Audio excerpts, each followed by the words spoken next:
house in Baltimore. Facebook, I'm probably watching the Caps or the Wizards, and certainly headed off to Phoenix. I'm going to do some Cactus baseball this week while I take in the NFL owners meetings, one of my favorite events every year where all the coaches get together. We'll have John Harbaugh for breakfast on Monday and the NFC coaches on Tuesday. A guy who's no stranger to these NFL meetings is Jeff Diamond. He's our next guest here, former NFL Executive of the Year. What doesn't he do? Does some radio down in Nashville, hails from Minnesota, works with some players, and also does a column for Sporting News. And this week, you can check that out at sportingnews.com, and all of his work on Twitter at Jeff Diamond NFL. What's going on, Jeff? Welcome back in, man. Happy spring to you. Hey, thanks, Nestor. Doing great. Thank you. Hope you are too. Well, I'll be doing better when it's like 82 degrees and I wake up and there's Camelback Mountain and there's a ball game ahead. But, I got to think, and, every year when the owners get together, a lot of them are dodging something from the media, whether it's what player we signed or didn't sign or what happened off the field or on the field. I find this one to be a little more delicious with this Kaepernick thing coming in because this is a fascinating political question. Obviously, it transcends all sorts of dynamics in the league, from quarterbacks to value to backup quarterbacks to acting out to the American flag. This one's complicated, and quite frankly, Jeff, I'm assuming much like Democrats and Republicans, maybe even in a room of billionaires, it might be 50-50 split down the middle as to how they think this thing should go. And the President of the United States is now unwittingly or maybe wittingly in on it. But, this is a question I think that you could ask man on the street or you could ask the commissioner of the NFL as to how this should go. Yeah, definitely. Well, you would think that President Trump would have better things to concern himself with, or more important things to concern himself with than Colin Kaepernick being signed by an NFL team. But yeah, I think it's an interesting case study, definitely, in terms of a political, social statement and how the reaction has been and how it affects his market value. And for me personally, I think you can't take it as seriously or to the extent that you do an Adrian Peterson with his child abuse case, or a Greg Hardy and Ray Rice with their domestic violence, or even Darrelle Revis with his late-hour fight in Pittsburgh that he got jammed up on. These were all truly legal issues. This is an ethical and a patriotism. That's right. It's got all that. Colin Kaepernick didn't break any law at all, ever. Matter of fact, he's gone out of his way to do nice things. Maybe it's PR, maybe it's not. I mean, I don't listen much to Sarah Palin myself, but either way, he's not broken any law now. So how much is public appearance going to factor into this, and how much is the fact that he hasn't been the greatest quarterback, but he certainly is an NFL quarterback. He's one of the 64 best guys in the world at doing this. I think we can all agree with that. Yeah, definitely, and it's interesting when you kind of analyze Kaepernick's situation, because he had some decent numbers last year. He had a 90.7 rating, but he was 1-10 as a starter. He's going to be 30 years old, which is not old for a quarterback. But his best years, really, 5 years ago, he was in the Super Bowl with the 49ers. 4 years ago, he had a really good year, took him to the NFC title game, and so things have not been the same, obviously, since Jim Harbaugh left, too. So it's just the perception out there is that he's a descending player, and GMs, which I formerly was, don't really like to sign players that are descending in talent level. I always like to sign a player coming out of his rookie deal. He was in his mid-20s. He was considered an ascending player, and not try to get those guys in their 30s necessarily. Now, quarterbacks can be different. But I think that when you add on top of that, certainly situations with off-field concerns, and as we said, this is not a legal situation necessarily, but there is a sensitivity that teams have to have, and they do have, owners have, GMs have, presidents have, to how the perception is with fans, with media, with sponsors on the image question. And honestly, it has hurt Colin Kaepernick with some of these people and teams that are cognizant of that. And so I think, right or wrong, it's a factor. And when you add in the fact that his performance hasn't been great and his teams haven't been great, it kind of creates that situation where teams are reluctant to sign him. You think he's ever going to work again? I mean, I was with Ray Rice the other day at a charity event for Torrey Smith in Baltimore. It appears as though he's not going to work anymore. I'll be honest with you, Jeff, and I know you were nearer and dearer to it when the Michael Vick thing went down. I never thought Michael Vick would work again because I thought what team would want to bring him in. And I remember the night the Eagles brought him in, I thought, well, now there's something I just didn't think I would see. I mean, it would be like seeing Aaron Hernandez in a Patriot jersey again. I don't expect to see that. I don't know with Kaepernick. I just don't think he broke any law. I think it's a social issue, but it's certainly something everybody could talk about. Now, if it's a football related, would I want him to be the backup quarterback of the Ravens?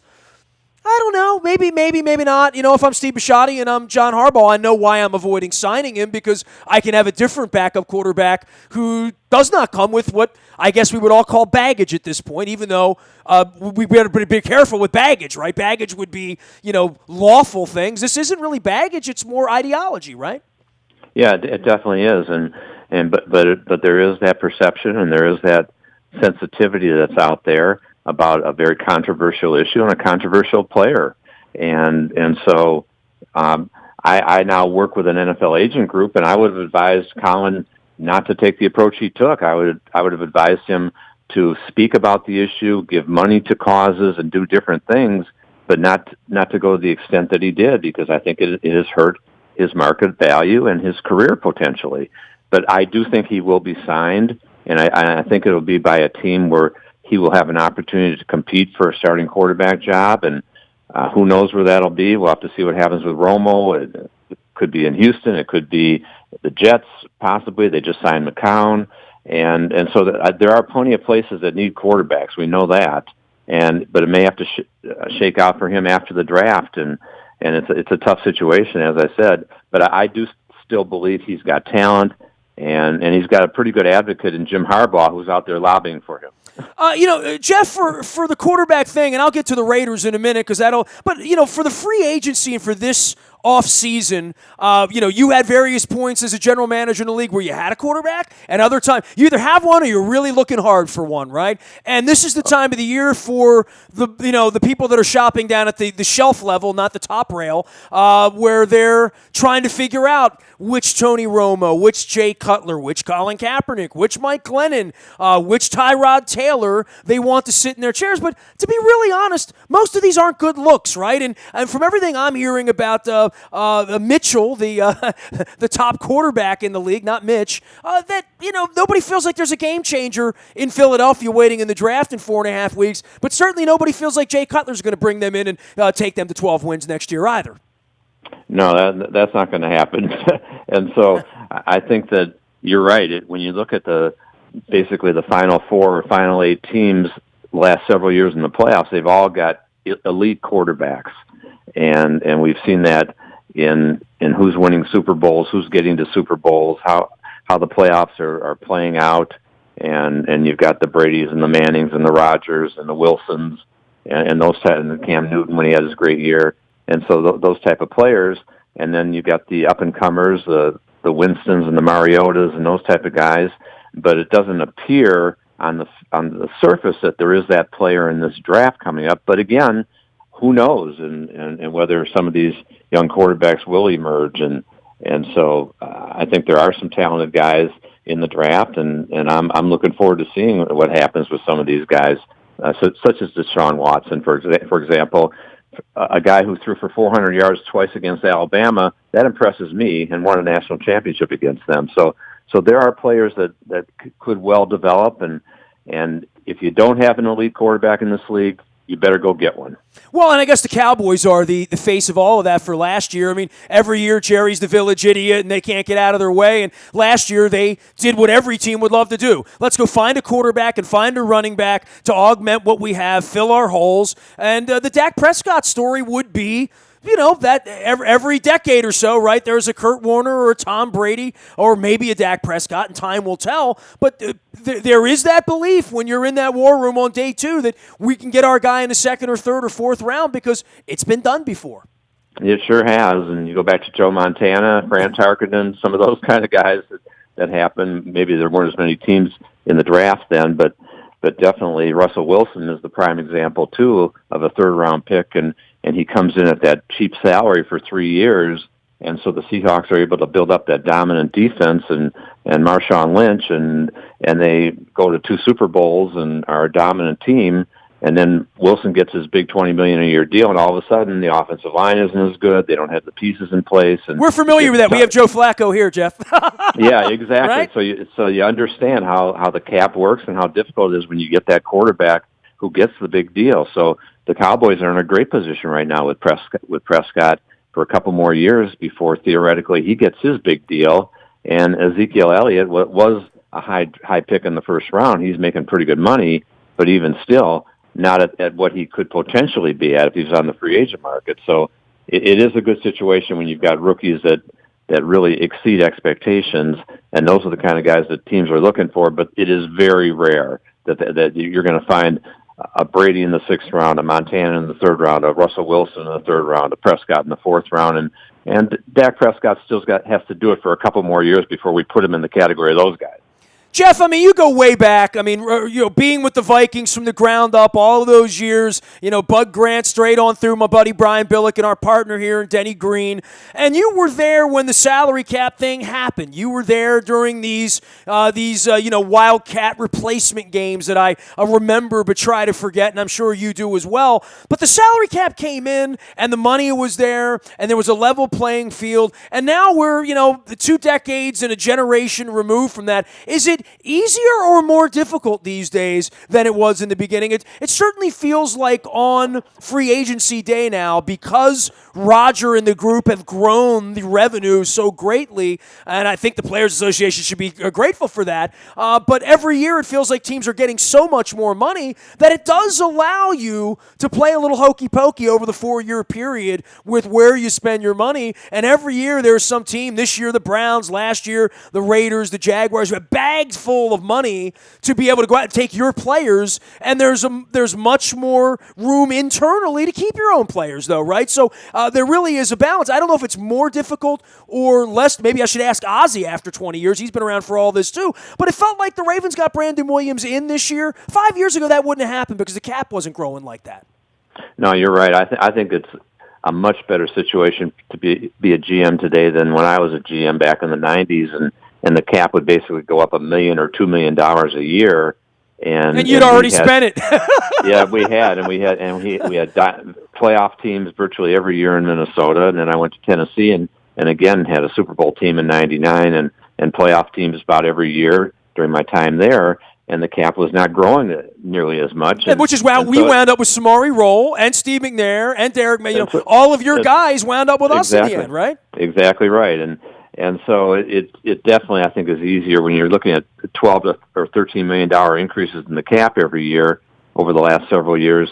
I would much rather be in that situation compared to having to cut and scrape and having to ask veterans for pay cuts and do things like that I had to do in my GM days. And really be very careful on the free agent market. Now not that you can afford to make a mistake, because especially a costly mistake is going to still cost a GM his job, but at least you've got the latitude, you got more money to work with, and you can re-sign your own players, which is always the best philosophy, in my opinion, is to put the money in your players that you know better than anybody else, and you know about their durability, you know about their ability, you know what kind of people they are on and off the field. And so, yeah, but to answer your question, much better to be a GM today. Always love having Jeff Diamond on, longtime NFL executive in Minnesota and Tennessee. You can follow his journey out on Twitter at Jeff Diamond NFL. He does a myriad of things, including radio down in the Tennessee area, as well as a column for Sporting News at sportingnews.com. I know you're doing a piece here this week on Adrian Peterson and Darrelle Revis. And I mean, Kaepernick's not the only guy, and Ray Rice looking for work, who would like to work in the National Football League. Then the question is, at what price? And, the Ravens have kind of gotten this right with Suggs, right? I mean, a lot of fans are like, why are they still keeping him around, 14 years into the league and his cap number month? No, actually, they've got that under control. I mean, Suggs clearly knows if he hit the market, he would be an exotic taste at a cheap price, because that's what 34, 35, 36-year-old players get these days. And then other guys find themselves on the outside looking in, just looking for a chance to get out on the field, right? Yeah, exactly. And as you said, I'm writing about Peterson and Rivas specifically, and a little bit of an offshoot with the Marshawn Lynch situation now, that he's kind of throwing up those trial balloons that he wants to potentially come back, but only with the Raiders. And these guys are all 30-something-year-old players, basically 31, 32-year-old players. and the history tells you that they've all had some injury issues in the last few years. Lynch has even been out for a season, which makes it worse, missing a complete season. And then you add that to the fact of some descending talent level. Peterson rushes for 72 yards last year on 39 carries, 1.9 average, and he's played 20 games in the last 3 years. And Rivas had a terrible year for him. Yeah, how could you bet on him with your money, right? If you're, whoever, any general manager, how do you bet on that? That's got to be a come see, right? Yeah, definitely. And they're talking a projected position change for Rivas also, which would put up red flags for me because I don't want to put out big money on a guy on a projected position change. The only way I think those guys get signed is with big incentive deals, lower salaries. And are they going to accept that? And are their agents going to accept that when they're used to these 7-figure salaries for these guys?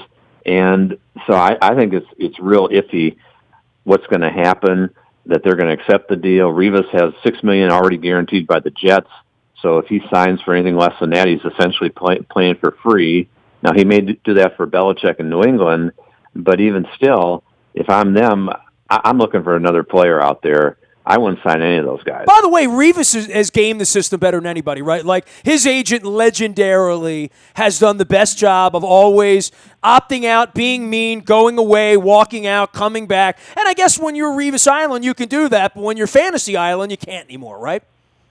No, that's right. I think those days have run out for him. And then, as I said, you add the off-field baggage to these guys, and in Peterson's case, the child abuse case. In Rivas's case, the fight in Pittsburgh, even though he was exonerated when his buddy took the fall for him, but the damage was done to his image. And then Marshawn Lynch has his notorious media personality, non-personality, shall we say, and he's had DUI arrests on his background and a reputation of being somewhat difficult to get along with for coaches. And so there are so many elements here with a descending player with some injury questions, and Lynch had sports hernia surgery his last year. Rivas had hamstring issues and a wrist injury, and Peterson had a knee injury last year. And then you add the off-field stuff to it. I just think it really, I'd stay away from those guys.